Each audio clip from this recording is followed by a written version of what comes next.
कशाची आहे? या वर्तुळावरती काय काय दाखवले मी? त्रिज्या दाखवली आणि व्यास दाखवलाय. व्यास म्हणजेच काय? सगळ्यात मोठी जीवा. बघा, जीवाच्या ह्या व्यासाच्या अर्धी काय असते?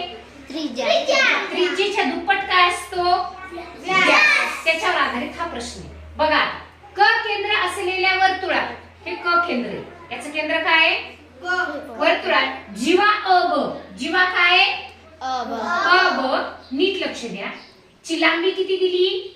11 सेंटीमीटर. तर कड ची लांबी किती? किती सोपं आहे आपल्याला माहिती. मी आता सांगितलं, याच्या निम्मी त्रिज्या, त्रिज्याच्या दुप्पट व्यास, व्यासाच्या निम्मी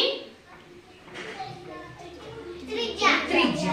आता आपल्याला 11चे निम्मे करायचे, पण आपल्या मनात लगेच प्रश्न पडतो, पटकन होत नाहीत अर्धे. 10चे अर्धे किती? पटकन 5. 12चे अर्धे किती? 6. 14चे अर्धे किती? 20चे अर्धे किती? 10. तसे 11चे अर्धे किती? पटकन सांगता येत नाहीत आपल्याला. म्हणजे त्याला 2 ने भागितले की अर्धे होतात. मग 11/2 एकतर स्कॉलरशिपच्या परीक्षेमध्ये प्रश्न आला पर्याय हा असेल किंवा दशांशामध्ये असेल. मग दशांशाला भागाकार करत बसण्यापेक्षा काय करायचं, या 11च्या आधीचा अंक किती आहे सांगा? 10. 10चे निम्मे किती?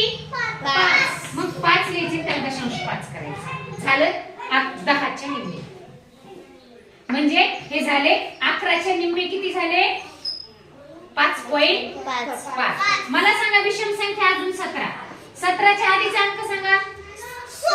16. 16च्या निम्मे किती? पटकन किती? दोन्ही 16.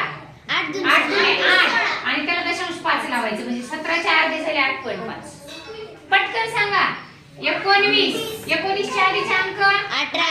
चला सांगा या 18चे निम्मे 9. 9 लिहायचे, दशांश 5 द्यायचं. हे झाले याचे निम्मे. किती सोपं आहे की नाही सोपं?